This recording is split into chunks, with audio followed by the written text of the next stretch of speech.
so far when it comes to derivatives, or at least the rules of derivatives that we've been going over, when we've had a situation where we had something a little bit complicated, like there was a lot of different pieces to it, we relied on the product rule and the quotient rule. But as we see in this example that I have written up here, that's not going to apply.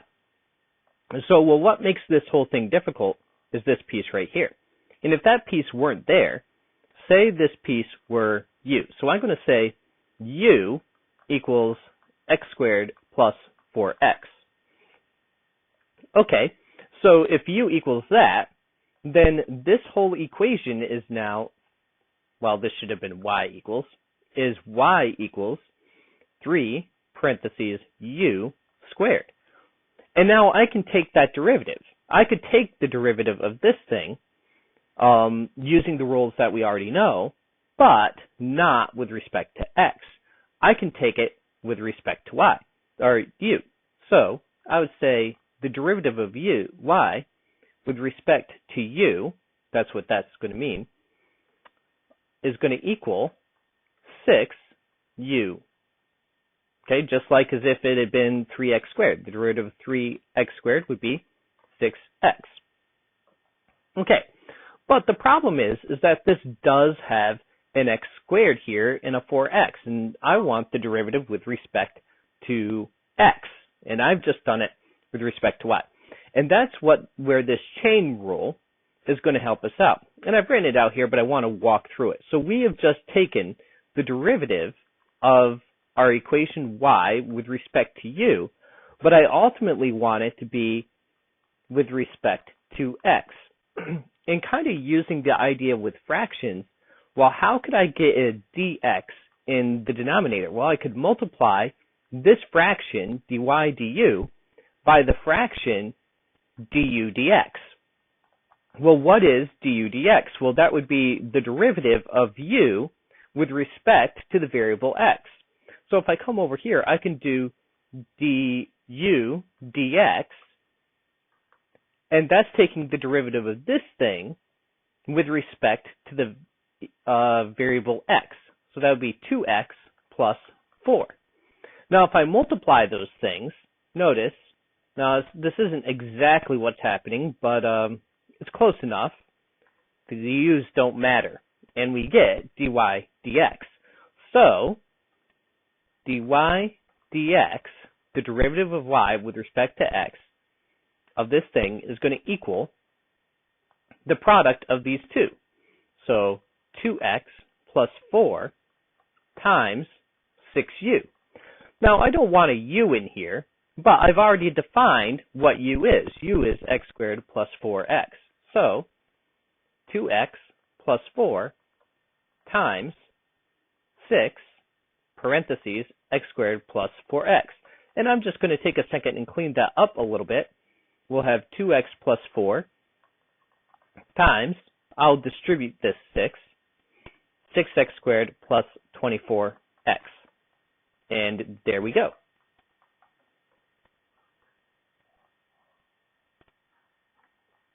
All right, let's try a few and just see how we can knock this out. So number one, this is more complicated. I can do the derivative of sine x, but I don't just have sine x. I have sine 3x to the fourth. So what's my trick? I'm going to say that u is going to equal 3x to the fourth.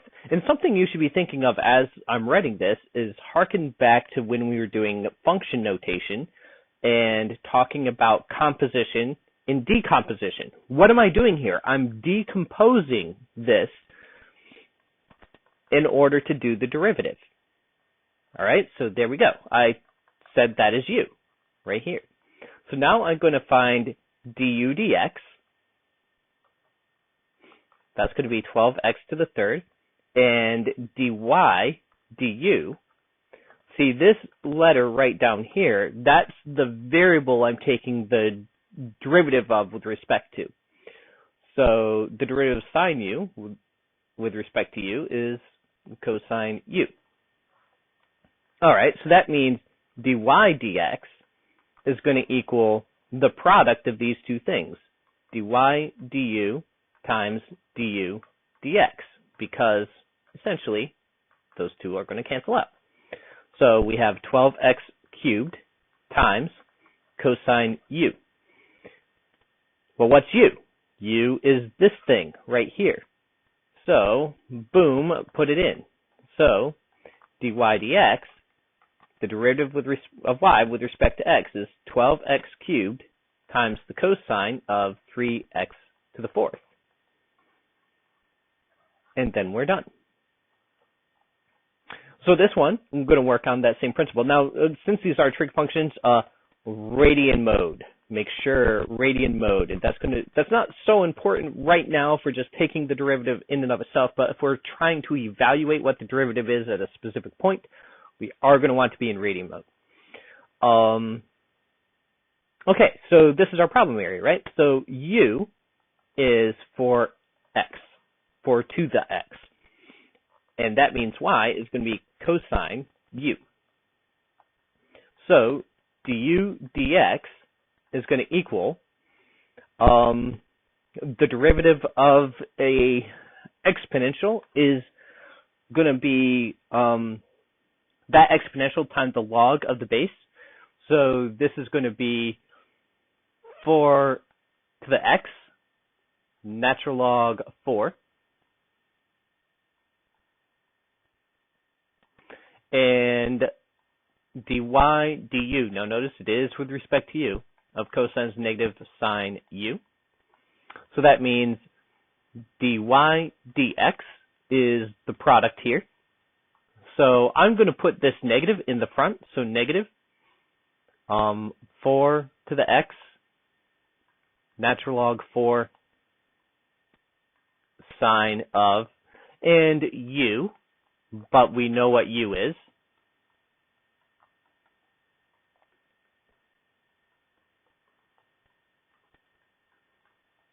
And that is going to be sine of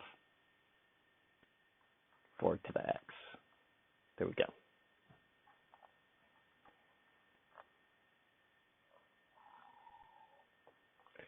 All right, let's try another pair, and then we'll do some really tricky ones. So we're going to basically decompose this. U is this.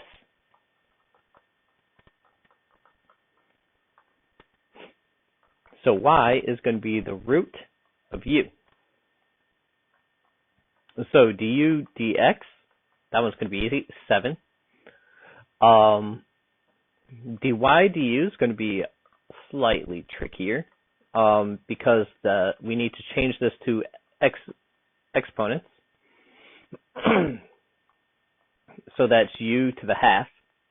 So I'm going to get a half u to the negative half, which is going to cause us to bring that down to the denominator. Okay, and then dy dx is going to be the product. So 7 times that is going to be 7 over 2 root u. U is 7x plus 5.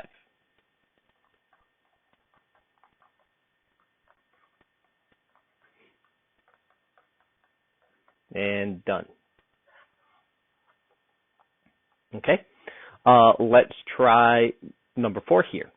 So we could use a quotient rule on this, but in doing that quotient rule, we would still have to do the chain rule.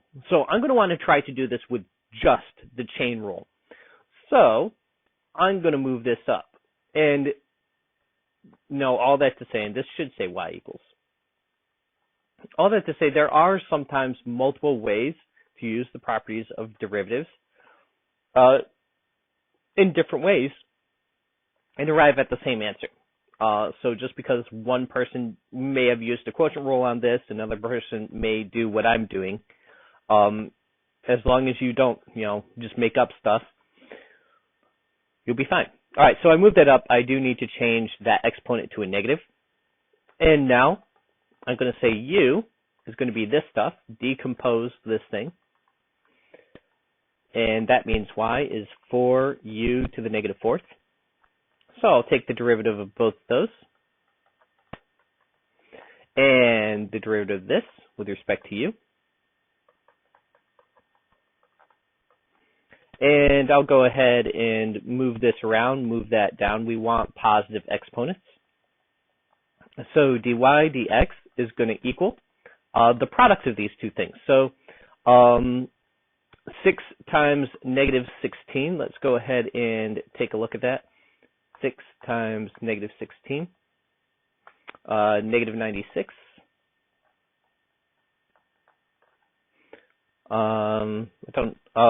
Over u to the 5th, and then x. So see, we don't want x's and u's, so we do need to go back and say, okay, here's our u, let's put that into here, because we took our derivative with respect to x.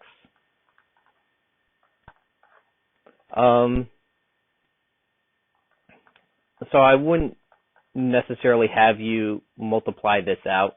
You should be able to use the binomial theorem that we went over in order to expand this, but I don't believe that's really necessary. We can just leave it like that. It's a lot better like that anyways. But you should be able to, just to say that. Okay, so, all right, so these last two examples are significantly more difficult because we're going to have to use both the chain rule together with a product rule or a quotient rule in order to get the derivative. So that's going to make these very tricky. In fact, if we take a look at number 6, we actually have a quotient rule, a product rule, and 2 chain rules in number 6. So number 6 is really, really tricky. Number 5 is kind of going to ease us into that. So hopefully you see a product rule here. I mean, I've pretty much implied it right there. So we're going to take this derivative, okay? And I'm going to work on this one separately for now. It is going to be very tempting to, after I'm done with this one, to think that we're done, but we actually won't be. So I am just going to work on this piece right here. In fact, I'm just going to get us a slide, and I'm going to go ahead and work over here on this number 6 side as well. So I'm going to do this one over here. All right, so this one, and let's get a different color. Okay, so u is going to be 2/3 x to the 5th. Do you see that? And that means y is going to be tan u. And the derivative of y with respect to u is going to be secant squared u. And du dx is going to be 10/3 x to the 4th, which means our derivative right here for this piece only is 10/3 x to the 4th secant squared, and I'm going to go ahead and put in u 2/3 x to the 5th. All right, so that is the derivative of this piece. Okay, so I am also going to do the derivative of this piece. Do it right here. And I'm going to do the derivative of this. And that's just going to equal 5 to the x natural log 5. Okay, now we're going to put it together. So this would be my f of x, and this will be my g of x,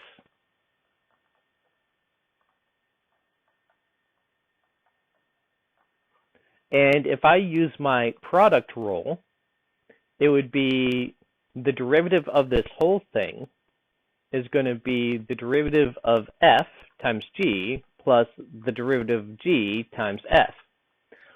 Luckily, I've already found all those derivatives. So I'll put in red, the red piece. This derivative is 5 to the x, natural log 5, times g. Okay, that's the tan of 2/3 x to the 5th. Now plus, use our dark color here, the derivative of g, that would be this nasty thing,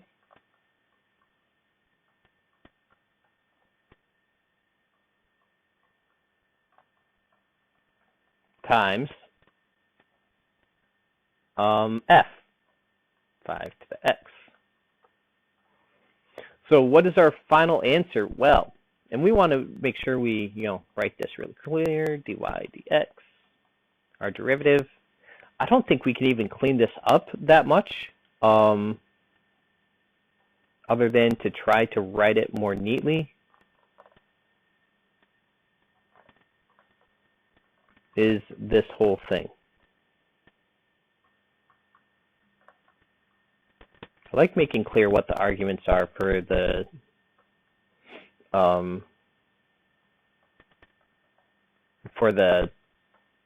trig.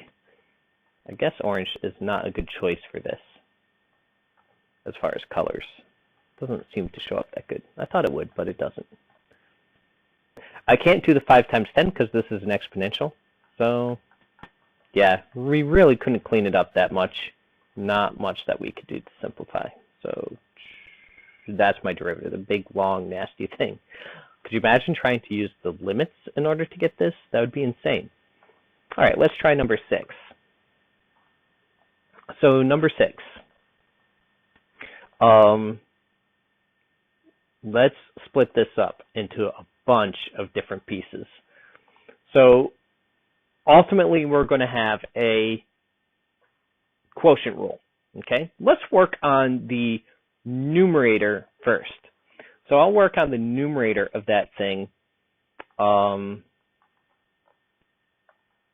here.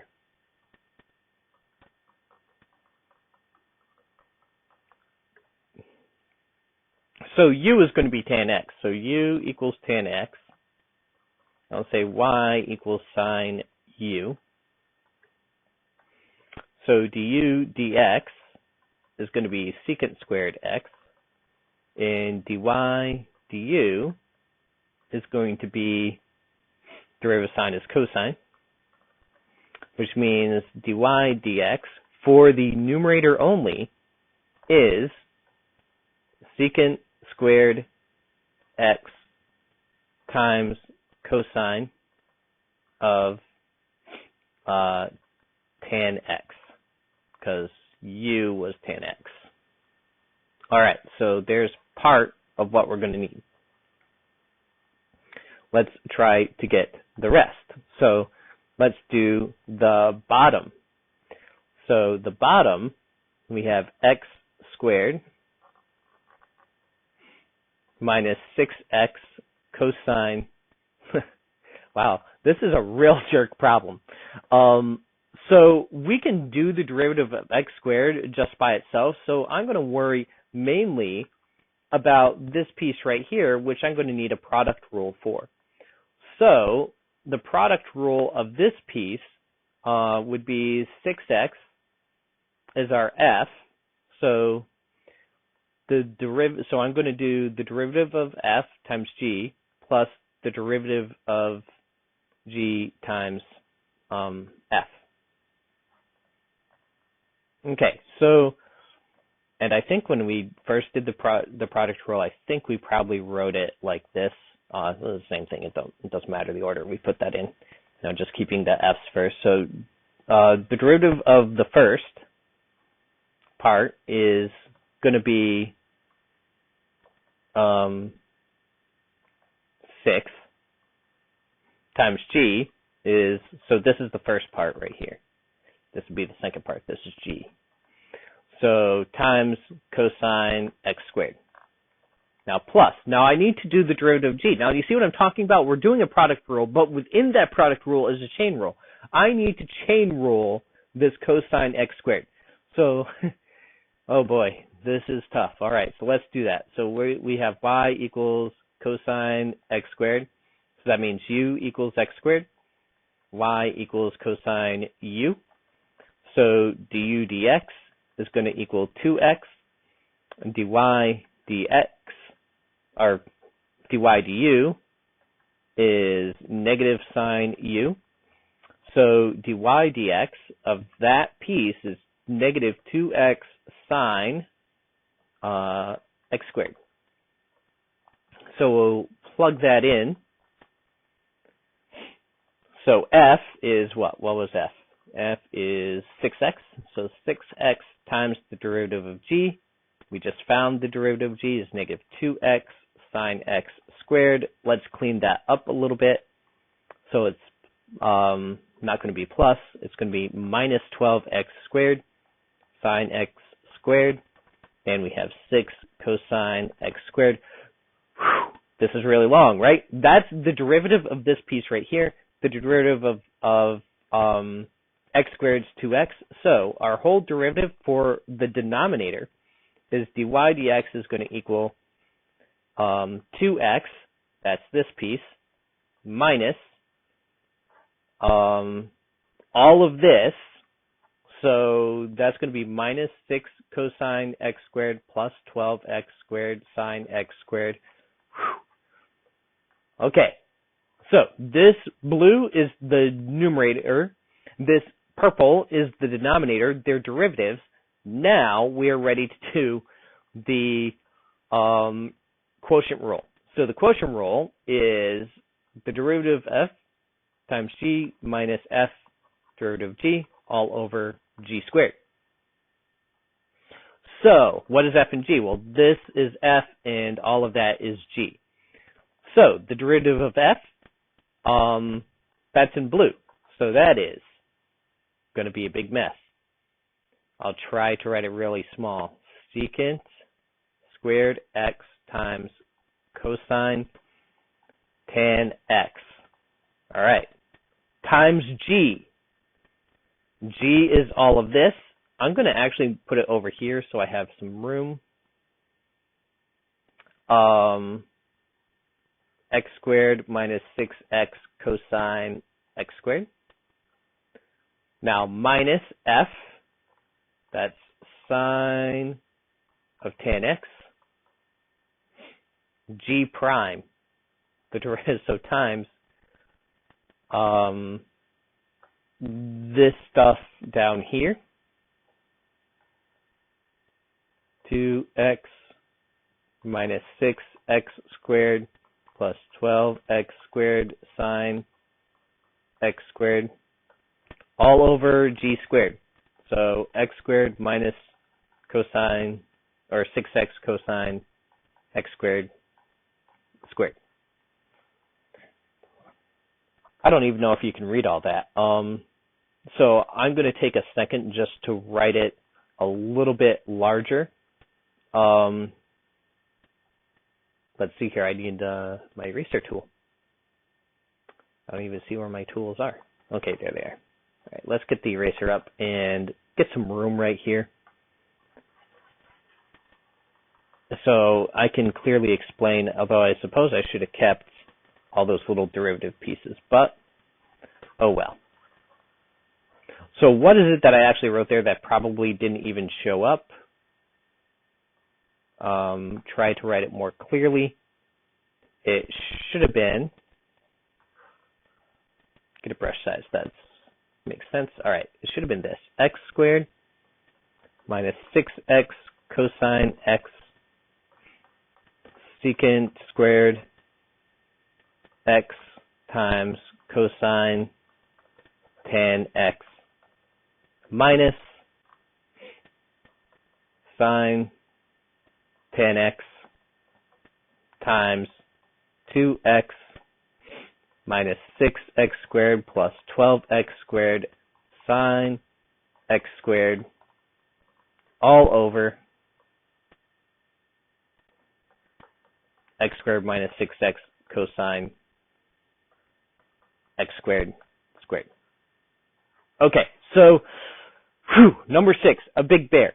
But hopefully you see how that was divided up.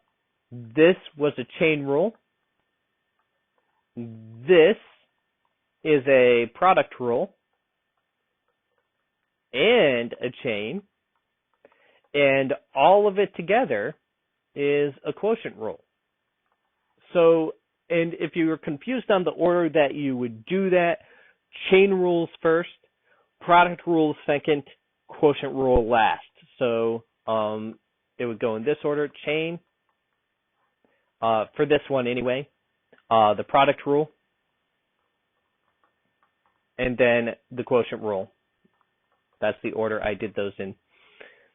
So, yeah. All right, that wraps this up.